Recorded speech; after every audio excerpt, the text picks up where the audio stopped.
What up, gang? Lane Carolina Jackpot time coming at you. It's Tuesday morning. It also means that it's October 25th, 2022.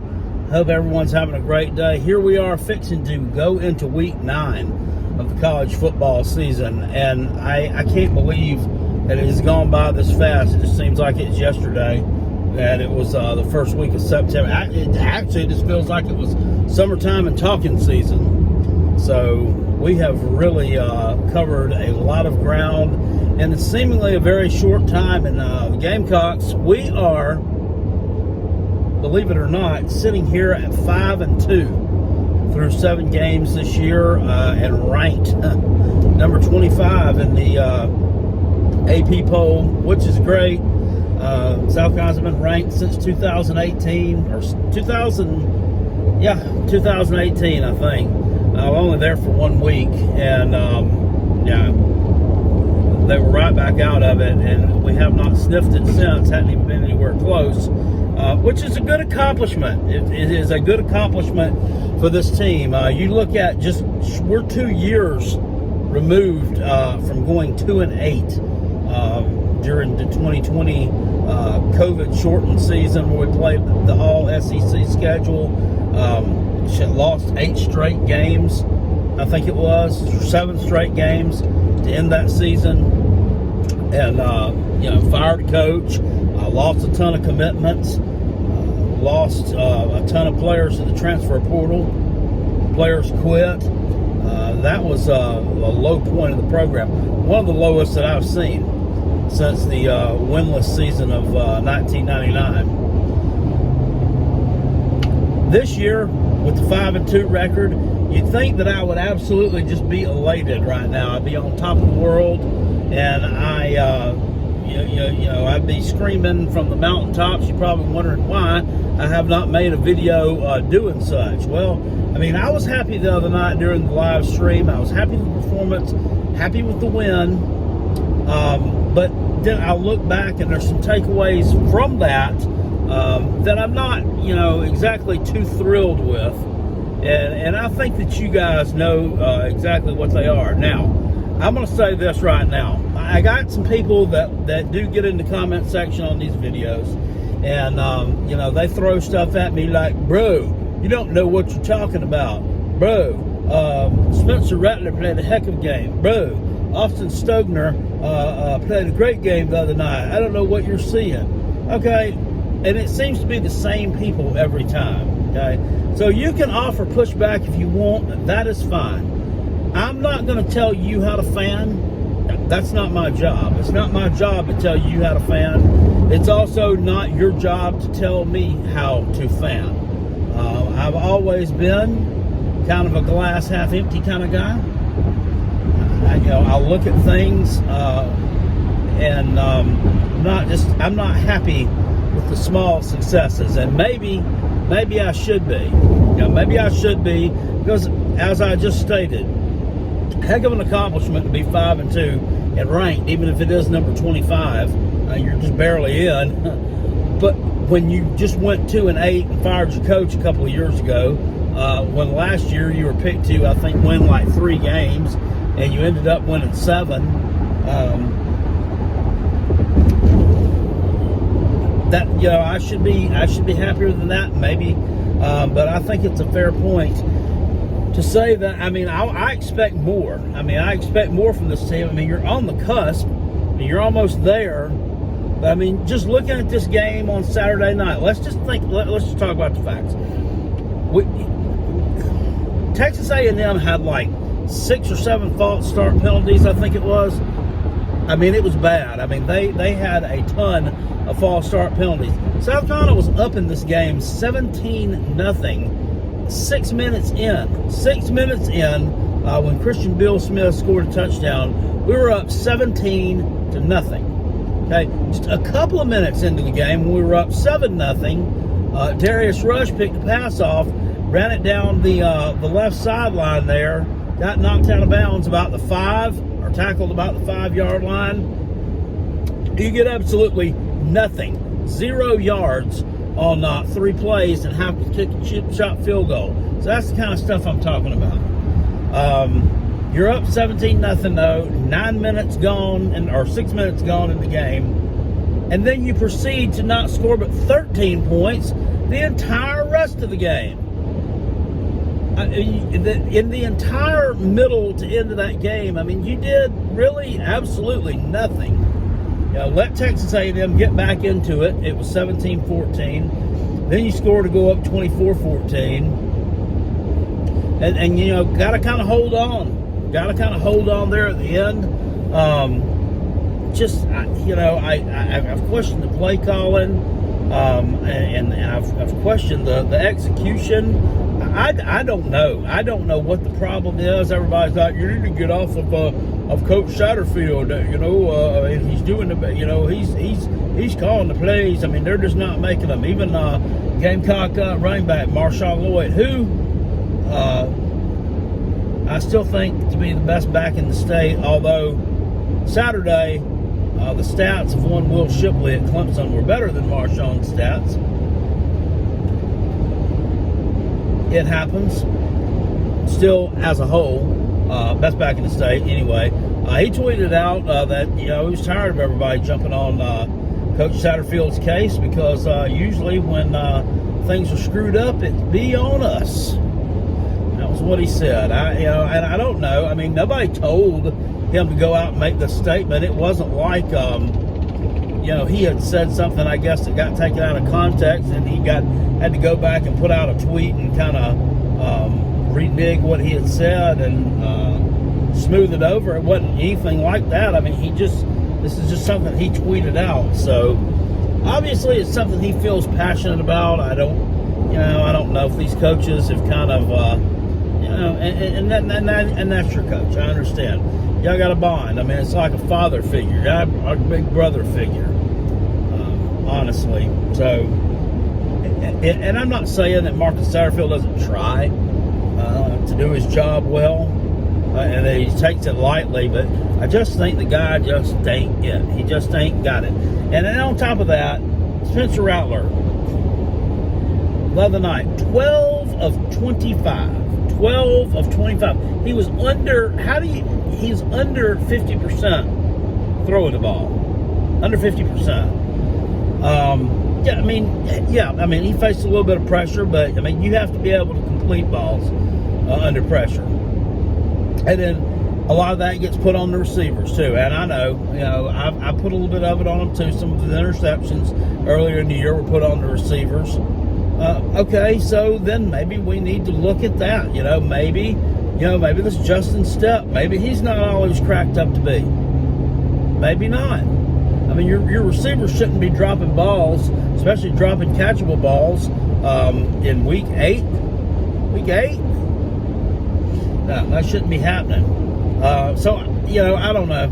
I don't know if it's them or if it's him. I think it may be a combination of both. But, I think that, honestly, this guy is just not it at quarterback. He's just not the one that's going to take you to the next level. Is he going to be good enough to beat a Kentucky team that I honestly don't think is that great? No, they're not. Is he going to be good enough to help you do that? Sometimes, yes. Going to be good enough to help you beat an A&M team that's sinking like a lead boot? Yeah. Is he going to be enough to be able to help to beat Mizzou and Vanderbilt for you? Probably so. Is he going to be enough to beat Tennessee and Clemson? No, it's not. It's not going to be. It's not going to be the guy. It's not going to be the guy. Is Luke Doty for South Carolina the guy? I don't know. I've seen him. He's seen action this year in 2 games. Very limited action for someone who was pretty integral part of things. The past couple of years, he's seen very little action, and I will always never understand why these schools do not keep a tighter leash on the quarterbacks or keep a shorter leash on them and yank them when they're playing like garbage. and insert player B here, insert QB2 to try to give the team a little bit of a spark, to try to see if he can't get in there and he gets his opportunity. He's going to definitely try to make the most out of it, and that could lead to something successful for your team. Case in point, and I hate to bring him up because I hate to give him any praise or credit, but and it made me kind of angry on Saturday afternoon because I was about 2 sheets to the wind anyway, and I just don't like him. But Dabo, at least he had the cojones to pull DJ Ukulele from the game after the guy had reverted to his 2021 form through 2 picks. One of them was a horrible pick, and he brought in the freshman Cade Klubnik, and this guy played great, but he played better than the Ukulele, and played good enough to ultimately lead them to a win there. I think the best back in the state for the day, Shipley, was the one that most likely, in my opinion, was the one that really led them to that win with his feet and legs. But and you can say what you want to about the referees. I thought the officiating in that game was bad, but the officiating was bad in that game in favor of Syracuse as well. That was another just example of many poorly officiated games that I've seen this year. So the guy Dabo Swinney did the right thing. He did the right thing, and this is why this guy wins championships. Really, I mean, this is why this guy has won the ACC. How many years in a row? He's not scared to make the tough decisions when you have to. He's not scared to make the tough decisions when you have to. I don't see that in Columbia. I mean, I think, oh God, if we sit this young man and he pouts a little bit, he's going to get a burr up his ass, and he's going to revert to the form that he had last year at Oklahoma. Well, guess what, people? He's got the same form now. The only time he's looked good in his college career, the only time that he's looked good is in 2020. He looked good in 2020, the COVID year. 2019, he played like 2 snaps when he was a true freshman. 2020, that was his breakout year. And why does that happen? That seems like that happens a lot. That happened with the Ukulele, his first year in 2020, when he played in limited action in a couple of games against Notre Dame and Boston College. I mean, he looked like hell. He may end up being better than Trevor Lawrence. It didn't happen. And Spencer Rattler, his first year out, I mean, looked great. And then 2021 regressed. Is it sophomore slump? They call it sophomore slump.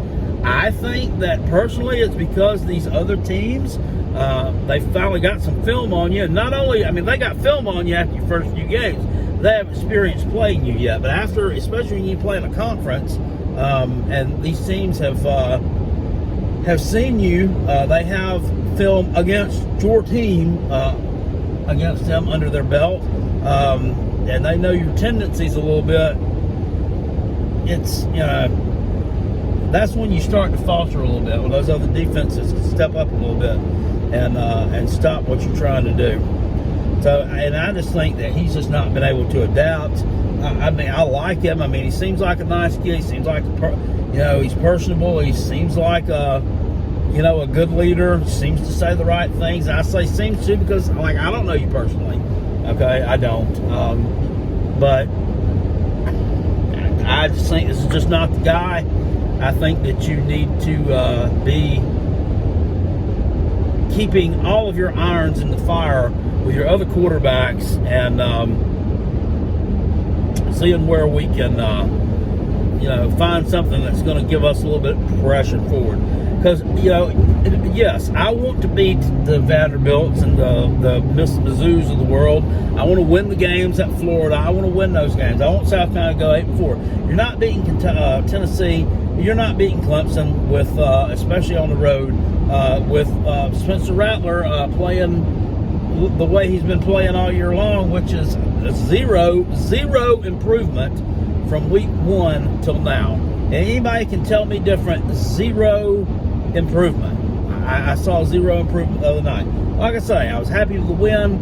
I've often said at that time, Tennessee ran they blocked a punt against us a few years ago, and won the game when South Carolina, I think, was favored. I've often said they rode that block punt to a win over us. We kind of rode that kickoff return the other night to a win over Texas A&M, because had that not happened, I'm not so sure that we won that game.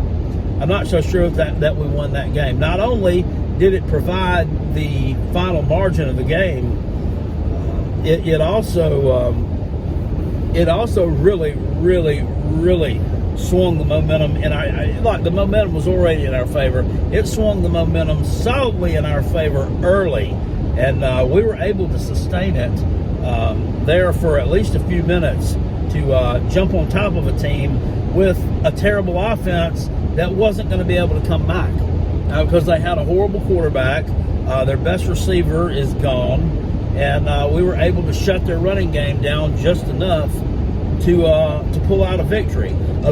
A game that we should have won by 4 scores. By 4 scores against a team that offensively, if we had executed, we were 4 scores better than. But we don't do it.